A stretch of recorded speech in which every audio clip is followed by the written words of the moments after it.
MPSCची जाहिरात पडली, फॉर्म भरणंही चालू आहे, अभ्यास करतोय.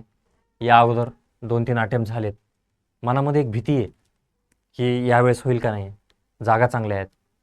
मग या जागा चांगल्या असताना या अगोदर आपल्या ज्या चुका झालेल्या आहेत, आपण प्रिलिम दिलेली आहे, त्या प्रिलिममध्ये आपण कुठं कमी पडलो आहे हे आपण स्वतःला आरशामध्ये पाहणं गरजेचं आहे. आपलं एक स्वतःमध्ये काय कमी आहेत, काय उणिवा आहेत, त्या सुधारून येणाऱ्या प्रीमध्ये आपल्याला चांगला स्कोअर कसा घेता येईल यावर आपल्याला लक्ष द्यायचं आहे आणि या प्रोसेसमधून निघून जायचं आहे. सो विद्यार्थी मित्रांनो, आजचा जो व्हिडिओ आहे तो MPSCमध्ये अभ्यास करणारे जे काही विद्यार्थी आहेत, काही बिगिनर्स असतात, काहींना 1-2 वर्षाचा अनुभव असतो, काहींनी 1-2 प्रिलिम दिलेले असतात. मग यामध्ये त्यांच्या मनामध्ये एक भीती असते आणि त्या भीतीला घेऊन ते अभ्यास करत राहतात आणि या भीतीमध्येच त्यांची येणारी प्री किंवा या अगोदर दिलेल्या प्री तिथं कुठंतरी काहीतरी सिली मिस्टेक्स होतात आणि थोड्या पॉईंट्सने ते मागे पडतात. सो विद्यार्थी मित्रांनो, आजचा व्हिडिओ हाच याच्यासाठीच आहे. MPSCचा अभ्यास करताना विद्यार्थ्याकडून होणाऱ्या 10 चुका कुठल्या येतात. आता या 10 चुकामध्ये तुम्ही कुठं बसता हे तुम्हाला पाहायचे आणि ती चूक आपल्याला सुधारून, आपल्यामध्ये सुधार करून, आपल्या अभ्यासाच्या गतीमध्ये, रीतीमध्ये सुधार करून आपल्याला योग्य दिशेने जाऊन येणारी पिढी क्रॅक करायची आहे. सो विद्यार्थी मित्रांनो, त्या अगोदर आपली ही आरंभ बॅच लॉन्च झालेली आहे. रेकॉर्डेड बॅच आहे, लाईव्ह सेशनही असतात. कन्सिडर करत असाल तर तुम्ही याचे डेमो लेक्चर सुरू झालेले आहेत, तुम्ही करू शकता. डिस्क्रिप्शनमध्ये आपली ॲपची लिंक दिलेली आहे, ॲप डाउनलोड करा आणि बॅच कन्सिडर करू शकता. चला विद्यार्थी मित्रांनो, पाहूया आपल्या या 10 चुकामध्ये आपण कुठे बसतो आणि या 10 चुका काय आहेत वारंवार ज्या विद्यार्थी करतात तिथं. पहिली गोष्ट काय,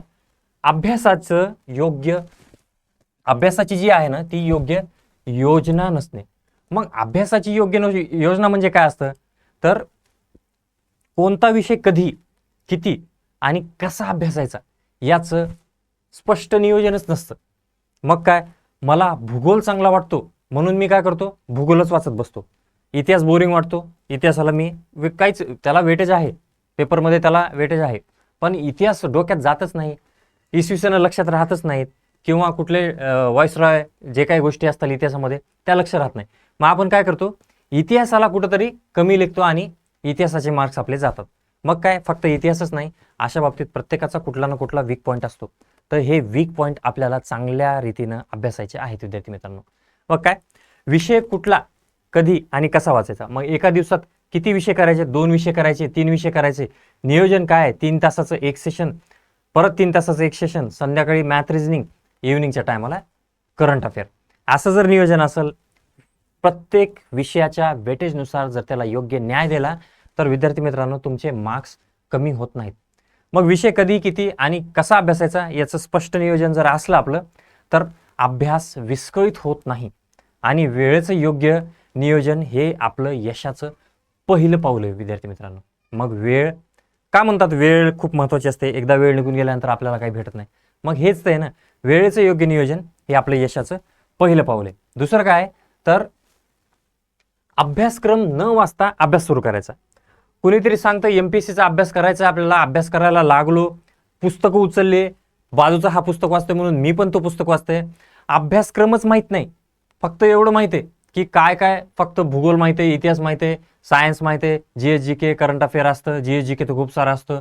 असे प्रश्न आपल्याला इकडून तिकडून कानावर येतात की बाबा हे वाचायचं, तुला हे करायचंय. पण आपण रीतसर MPSCच्या वेबसाईटवर जाऊन तुम्ही अभ्यासक्रम काढला का, तो अभ्यासक्रम नेहमी डोळ्यासमोर ठेवला का, काय अभ्यासक्रमाच्या बाहेर तुम्ही गेले की तुम्ही भरकटलात. मग काय, तुम्ही कितीही वाचा, रिझल्ट ओरिएंटेड काही नसतं. आपला फक्त वेळ जातो आणि आपण स्वतःला मूर्ख बनवतो. मग अभ्यासक्रम न वाचता अभ्यास सुरू करणं, सिलेबस न समजून फक्त पुस्तकं वाचल्यानं अनावश्यक विषयावर वेळ खर्च करणं, अनावश्यक बाबतीवर, अनावश्यक गोष्टीवर वेळ खर्च करणं. अभ्यासक्रमात जे काही गोष्टी दिलेल्या असतात, जर तुम्ही त्या ग्राह्य धरून तुम्ही त्याच वाचल्या तर तुम्हाला नक्की यश मिळतं विद्यार्थी मित्रांनो. अभ्यासाची सुरुवात ही नेहमी अधिकृत जो अभ्यासक्रम दिलेला आहे MPSCच्या वेबसाईटवर त्या अभ्यासक्रमापासूनच झाली पाहिजे. लॅब असो, घर असो, जिथं अभ्यास करत असाल तिथं अभ्यासक्रमाची प्रिंट काढा आणि डोळ्यासमोर ठेवा. याच्याशिवाय मार्ग नाही विद्यार्थी मित्रांनो. कारण की काय, खूप खोल समुद्रात जाऊन आपल्याला मासे काढायचे नाही आहेत. त्याच्यामुळं अभ्यासक्रम डोळ्यासमोर असला तर तुमच्यासमोर एक छोटासा अभ्यासक्रम आहे. त्या अभ्यासक्रमाची पुस्तकं घेतली, पुस्तकं वारंवार वाचली, एकच पुस्तक वारंवार वाचलं, त्याच्या नोट्स काढल्या, तर यश नक्की तुमचं आहे विद्यार्थी मित्रांनो. पुढे जाऊया. आणखी एक चूक, मागील वर्षीच्या प्रश्नपत्रिका न सोडवणे किंवा न पाहणे. मागील वर्षीच्या ज्या प्रश्नपत्रिका असतात त्या आपल्याला सांगत असतात की मी या अगोदर काय काय विचारलेलं आहे. आयोग सांगत असतं की आम्ही या अगोदर काय काय विचारलेलं आहे, आम्ही कुठल्या धड्याला किती वेटेज दिलेले आहे, कुठल्या गोष्टीवर किती प्रश्न विचारलेले आहेत. प्रत्येक चॅप्टर व प्रश्न वाईज जर तुम्ही कॅल्क्युलेशन केलं तर तुम्हाला विद्यार्थी मित्रांनो त्या धड्याचं MPSCच्या बाबतीत असणारं वेटेज कळतं आणि त्याला किती वेळ द्यायचा हे तुम्हाला कळतं. आता असे काही धडे असतात पॉलिटीमध्ये म्हणा, इतिहासामध्ये म्हणा, विज्ञानामध्ये म्हणा, की ज्या धड्याला आतापर्यंत प्रश्नच विचारण्यात आलेला नाहीये आणि तुम्ही तोच धडा त्याच धड्याला जास्तीत जास्त वेटेज देता. कारण की काय, तुम्हाला इंटरेस्ट यायला लागतं त्याच्यामध्ये, वाचल्यास समजायला लागतं, चांगलं वाटतं, पण त्याच्यावर वेटेजच नाही ना. मग त्याच्यात मार्क्स कसे येतील? पेपरमध्ये गेल्यानंतर पेपरमध्ये ज्यावेळेस तुम्ही पाहता त्यावेळेस तुम्ही जे वाचलेलं असतं आणि समोर असतं काय, याचा ताळमेळ लागत नाही. दुसरी गोष्ट, आन्सर की असते, गोल करायचा असतो विषय. मग इथं धांदल उडू द्यायची नाही आपल्याला. म्हणून मागील प्रश्नपत्रिकेचा अभ्यास आपल्याला चांगला करायचा आहे. मागील प्रश्नपत्रिका आपल्याला योग्य रीतीनं सोडवायच्या आहेत, पाहायचंय, प्रत्येक प्रश्नाचं ॲनालिसिस करायचंय. या प्रश्नपत्रिका जर आपण सोडवल्या नाही तर जो प्रश्नांचा दर्जा आहे, त्या प्रश्नाला विचारण्याची पद्धत, कसं फिरवतो आयोग प्रश्न आणि वारंवार विचारले जाणारे विषय हे समजत नाहीत आपल्याला. त्यामुळं काय, प्रिव्हियस इयर प्रश्नपत्रिका आपल्याला चांगल्या रीतीनं अभ्यासायच्या आहेत. पुढे जाऊया. 7वं जे आहे, खूप जास्त पुस्तकं बदलत राहणं. बरोबर आहे, खूप जास्त पुस्तकं. मग मला सुरुवातीला MPSCचा अभ्यास सुरुवात केली, अभ्यासाला पुस्तकं घेतली, कळालं एखाद्या विद्यार्थ्याकडून, एखाद्या मित्राकडून बाजूचा काय वाचतो, मागचा काय वाचतो, इकडला काय वाचतो, किंवा कोणी सजेस्ट केले, ते पुस्तकं घेतली, ती पुस्तकं वाचायला लागलो. आणि ते वाचता वाचता जर आपल्याला त्याच्यातल्या काही कन्सेप्ट क्लिअर होत नसतील, समजत नसेल, पुस्तक अवघड सापलेलं आहे, मग हे घेऊ ते घेऊ. काही जणांची तर अशी लॉजिक असतात की रंगबिरंगी पुस्तक दिसलं की त्यांना वाटतं हा मस्त, वाचायला एकदम छान, डायग्राम्स वगैरे असतात, या डायग्राम वाचतेवेळी तुम्हाला एकदम छान वाटतं. पण काय, पुस्तकं बदलल्यानं तुमचा रिझल्ट नसतो. एकच पुस्तक तुम्ही किती वेळ वाचता, किती वारंवार त्याची चाळणी करता, यावर तुम्हाला मार्क्स मिळणार आहेत विद्यार्थी मित्रांनो. पुस्तकं काय आपल्याला जास्त वापरायची नाही आहेत, मोजकीच पुस्तकं आहेत. दर्जेदार लेखकांची पुस्तकं घ्या आणि ती वाचायला लागा. एका विषयासाठी अनेक पुस्तकं वाचण्यापेक्षा 1 किंवा 2 दर्जेदार पुस्तकं वारंवार वाचणं अधिक परिणामकारक आपल्याला ठरत असतं विद्यार्थी मित्रांनो. वारंवार काय वाचायचे, एकाच पुस्तकाची चांगली चाळणी करायची, नोट्स काढायच्या, वाचायच्या, पुस्तक बाजूला टाकून द्यायचं, बस त्या नोट्स समोर ठेवायचे, एवढंच करायचं. कारण की त्या पुस्तकातूनच आपल्याला कन्सेप्ट क्लिअर झालेले असतात. त्यामुळं काय, पुस्तकाची भाषा आपल्या भाषेत बदलणं म्हणजेच नोट्स असतात, त्या नोट्स काढायच्या. नाही तर काय, घेतलं पुस्तक, घेतली वही आणि पुस्तकातली लाईन काढून घे, मी सध्या जेवण केले आहे, जशाच तशी लाईन लिहून ठेवली, तसं नाही जमत ना. मग काय, त्याला आपल्या भाषेमध्ये करावं लागतं, तेव्हा कुठं तुम्हाला त्या पुस्तकी भाषेला सोपं करता येतं. मग इथं आपल्याला पुस्तकं जास्ती बदलायची नाहीत, 1 ते 2 दर्जेदार पुस्तकं ठेवायची आणि या पुस्तकांना वारंवार वाचायचे. पुढे जाऊया. 6वी चूक काय करतात, तर चालू घडामोडीकडे दुर्लक्ष करणं. आता चालू घडामोडी म्हणजे काय, चालू घडामोडी म्हणजे लोकमतचा पेपर वाचला, टाइम्स ऑफ इंडिया वाचला, लोकसत्ता वाचला, महाराष्ट्र टाइम्स वाचला, चला हे वाचलं म्हणजे मी चालू घडामोडी माझी खूप अवेअर आहे. इकडे हे झालं, तिकडे ते झालं, तिकडे चोरी झाली, डाका टाकला, या गोष्टी वाचण्याला आपल्याला खूप रस असतो आणि पेपरमध्ये मुद्दामून तेच दिलेलं असतं. जास्तीत जास्त करंट अफेअर्ससाठी 2 वृत्तपत्र आपण वाचली पाहिजेत. मग त्यामध्येही ती दर्जेदार असणं गरजेची आहेत, जी आपली वैयक्तिक विचार करण्याची जी क्षमता आहे, आपल्या बुद्धीला चालना भेटली पाहिजे, असे त्यामधनं जे लेख असतात, जे महत्त्वाचे न्यूज असतात, क्रीडा असतात, आंतरराष्ट्रीय घडामोडी असतात, त्या वाचायच्या असतात. मग चालू घडामोडीकडे दुर्लक्ष करायचं का नाही.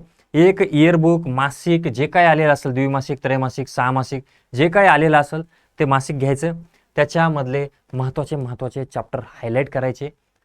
आयोग काय विचारतं हे एकदा प्रश्नपत्रिकेत पाहायचं, करंटचा दर्जा कसा आहे, आतापर्यंत काय काय झालेलं आहे हे पाहायचं. हे सगळे भाग ज्यावेळेस तुम्ही अभ्यासता त्यावेळेस तुम्हाला नक्कीच यश मिळतं. मग करंट अफेअर हा प्रिलिम्समधील महत्त्वाचा भाग आहे. दररोज वर्तमानपत्र, मासिकं किंवा विश्वासार्ह जे आपले स्रोत असतात या स्त्रोतांचा नियमित अभ्यास करणं आपल्याला करंट अफेअरच्या बाबतीत आवश्यक आहे. चला जाऊया पुढच्या बाबतीत. नियमित रिव्हिजन नाही करायचं. काय? नियमित रिव्हिजन नाही करायचं. घेतलं पुस्तक, वाचलं, पहिला धडा वाचला, डायरेक्ट महिन्याभरानंच परत पहिला धडा वाचायला घेतला, असं जमतं का? म्हणजे काय, पुढचं पाठ आणि मागचं बोईचं पाठ असं करायचं का? नाही. मग तुम्ही आज जर एखाद्या विषयाची नोट्स काढली, एखाद्या धड्याची नोट्स काढली, तर दुसऱ्या दिवशी लॅबमध्ये असताना तुम्हाला ती नोट्स 5 मिनिटात का होईना रिवाईज करायची. 5 मिनिटात का होईना रिवाईज करायची. मग एकाच धड्याबाबतीत का, एकाच विषयाबाबतीत का? नाही. तुम्ही आदल्या दिवशी जो काय अभ्यास केला त्याला अर्ध्या तासात किंवा एका तासात डोळ्याखालून घाला.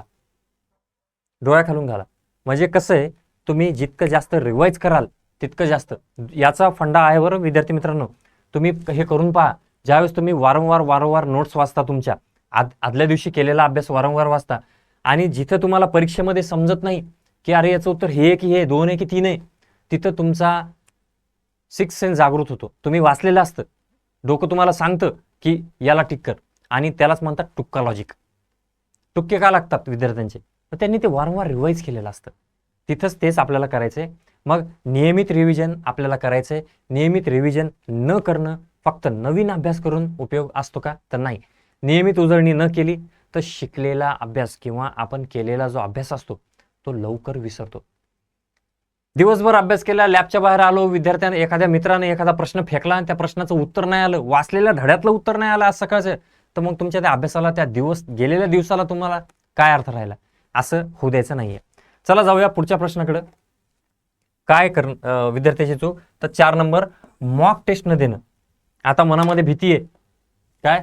मनामध्ये भीती आहे की बाबा मी अभ्यास केलाय पण जर मला मॉक टेस्टमध्ये कमी मार्क्स पडले तर कसं होईल? मग माझा मॉरल डाऊन होईल. मग इथंच माझं खच्चीकरण होईल, मानसिक खच्चीकरण होईल. मॉक टेस्टमध्ये तर इतरांना चांगले मार्क्स पडतील, मग तिथं माझं नाव अनाऊन्स करतील किंवा माझे मार्क्स पोरांना कळतील, माझ्या मित्रांना कळतील, माझा फज्जा उडेल. विद्यार्थी मित्रांनो, या गोष्टी आपल्याला मॅटर करत नाहीत. या गोष्टी आपल्याला मॅटर करत नाहीत, कारण की आपण स्पर्धेमध्ये आहोत. आपण काय स्पर्धेमध्ये आहोत. बाजूचा विद्यार्थी काय करतो यापेक्षा मी काय करतो याच्याकडे लक्ष ठेवा. मॉक टेस्ट जी असते ना, मॉक टेस्ट कशासाठी कामा येते? टेस्ट सिरीज कशासाठी कामा येते? वेळेचं व्यवस्थापन, अचूकता, प्रश्न सोडवण्याचा वेग आणि आत्मविश्वास, या गोष्टी तिथं वाढत असतात. भले तुम्ही पहिल्या टेस्ट सिरीजमध्ये तुम्हाला मार्क्स नसतील, दुसऱ्यामध्ये वाढेल, तिसऱ्यामध्ये वाढेल, चौथ्यामध्ये वाढेल, पण ज्यावेळेस तुम्ही रिअल पेपरमध्ये जाऊन बसता त्यावेळेस आत्तापर्यंतचा जो अनुभव आहे टेस्ट सिरीजचा, तो टेस्ट सिरीजचा अनुभव तुम्हाला तिथं कामा येतो. त्या केलेल्या चुका तुम्ही ॲनालाइज करता, त्या चुका वारंवार होत नाहीत तुमच्याकडून. त्यामुळे नियमित टेस्ट देणं अत्यंत आवश्यक आहे. पुढे जाऊया. अंदाजे टोला मारणं म्हणजेच काय? निगेटिव्ह मार्किंग आहे. निगेटिव्ह मार्किंग आहे. काय विद्यार्थ्यांना हेच माहीत नसतं निगेटिव्ह मार्किंग आहे. मग ती कशी असते, काय असते, किती प्रश्न चुकल्यानंतर आपले किती मार्क्स वाढतात किंवा कमी होतात. मग निगेटिव्ह मार्किंगचा विचार न करता गेले पेपरला दिले, जे टोले मारले दनादन लगे 15 मिनिटात पेपर जिकडे तिकडं, आणि मग काय, मी तर वर्षभर अभ्यास केला. विद्यार्थी आपले मित्र विचारतात आपल्याला, तू तर अभ्यास केला होता वर्षभर, मग तुझे तर प्रश्न सगळे बरोबर येतील. हा, मी 100% 100 पैकी 100 अटेम्प्ट करून आलोय. अरे बाबा, पण तुझी ॲक्युरेसी किती आहे हे तुला माहिती आहे का? तुझी ॲक्युरेसी जर चांगली असेल, तू जर 50-60 प्रश्न व्यवस्थित सोडत असशील, तुला माहित असेल की 100%चं उत्तर हेच आहे, तर मग तू 100 पैकी 100 कशाला करून येतो? या गोष्टीत तर कळत नाहीत आपल्याला. मग निगेटिव्ह मार्किंगमध्ये जिथं आपल्याला 50 मार्क पडायचे, 60 मार्क पडायचे, तिथं आपण 30-35 येऊन पोहोचतो. मग केलेला अभ्यासही, हातातले मार्क्सही तुम्ही सोडता. निगेटिव्ह मार्किंगचा विचार न करता अंदाजानं उत्तर देणं हे खूप मोठी चूक आहे. अतिरिक्त अंदाज लावतो आपण, आणि निगेटिव्ह मार्किंगमुळे मिळालेले गुणही आपले कमी होतात. खात्री असलेल्या प्रश्नांनाच तिथं प्राधान्य द्यावं लागतं आपल्याला. या गोष्टी आपल्याला पाहायच्यात, चूक नाही करायची विद्यार्थी मित्रांनो. निगेटिव्ह मार्किंगचा विचार करा. निगेटिव्ह मार्किंगला ध्यानात ठेवून प्रश्न भानाने सोडवा. आता त्यानंतर महत्त्वाचं पहा, 2 नंबर, इतरांशी सतत तुलना करणं. काय? इतरांशी सतत तुलना करणं. माझा मित्र गेले 5 वर्ष अभ्यास करतो, हा 2च वर्षामध्ये अभ्यास करूनही त्याला जास्त मार्क्स कसं काय? मग मी काय केलं? मी पण त्याचसारखाच अभ्यास करतो. अरे बाबा, प्रत्येकाची स्ट्रेंथ वेगळी असते.